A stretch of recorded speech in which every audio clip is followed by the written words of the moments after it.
Hello, everyone, and welcome to the Real Clear Politics Takeaway for Thursday, March 25th. I'm Tom Bevan, co-founder and president of RCP. I'm Carl Cannon, Washington Bureau Chief. Good morning, Tom. Carl, it's the big day. Joe Biden's having his press conference later this afternoon. We will certainly talk about that on tomorrow's full-length audio-only podcast.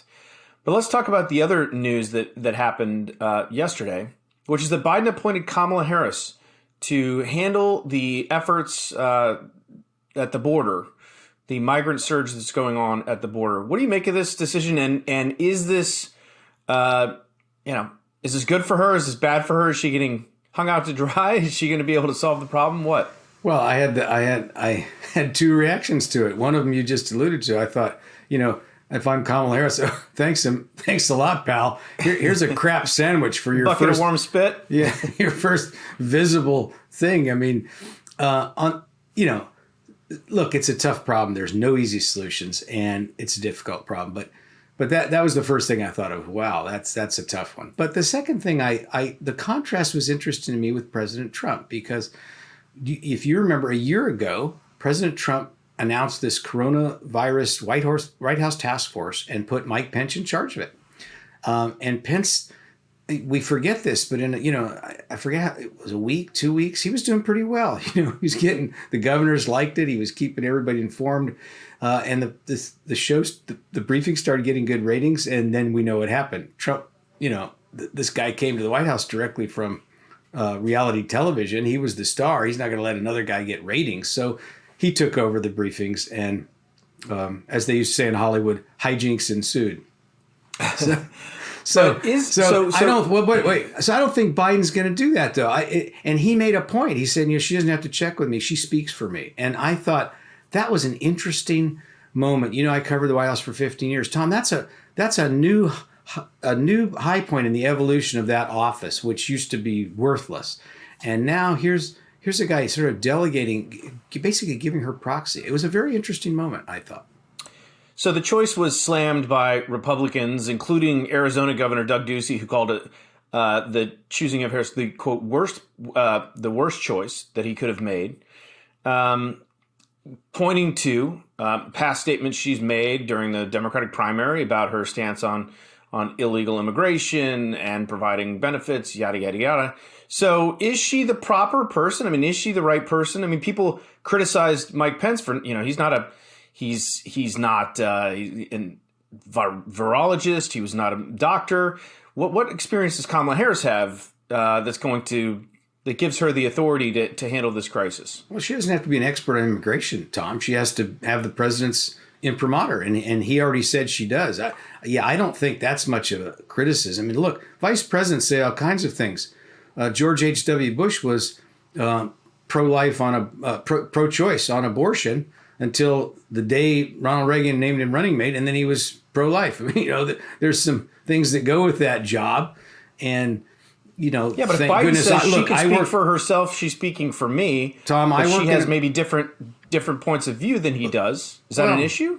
Tom, I work in a place. I'm fortunate enough to work in a place where I don't have to root for the Seattle Seahawks because you do. Right? And I don't.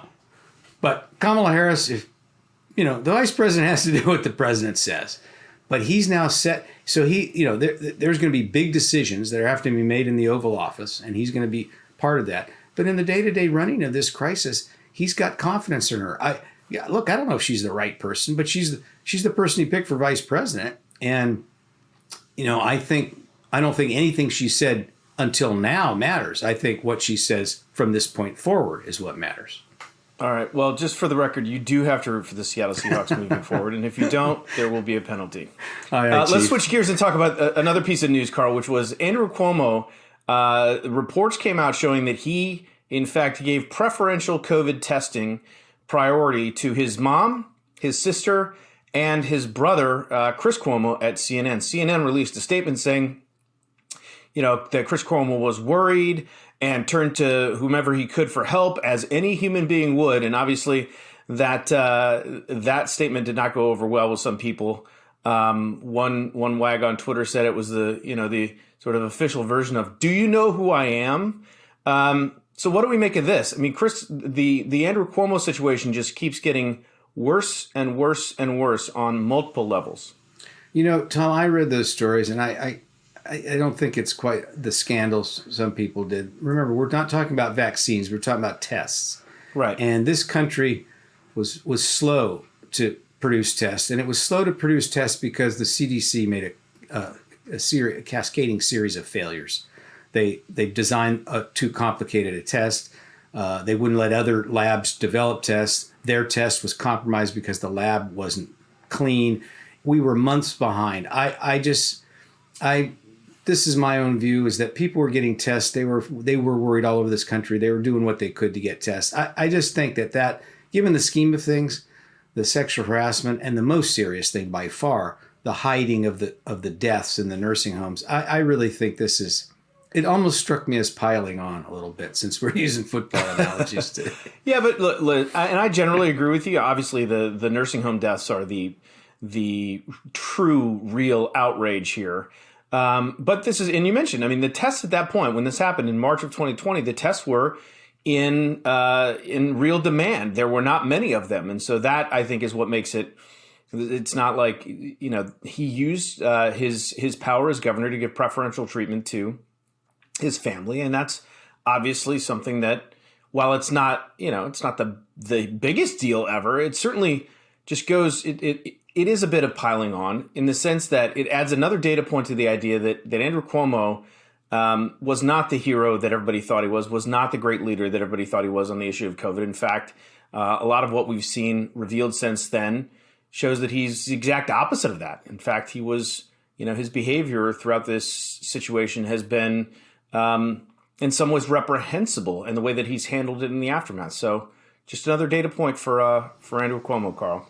Well, do you think his book publisher, which he proclaimed in October how he defeated the virus, do you think they want their advance back? Is that what you're getting to? No, I think he's going to sign up to write another book on how to handle PR crises. Because, hey, pal, if he withstands this and serves out his full third term, he should write a book on on public relations crisis. I don't think it's going to management. happen, Carl. All right, let's leave it there. I'm Tom Bevan, co-founder and president of Real Clear Politics. And I'm Carl Cannon, Washington Bureau Chief for RCP, and this has been the Real Clear Politics Takeaway for Thursday, March 25th, 2021.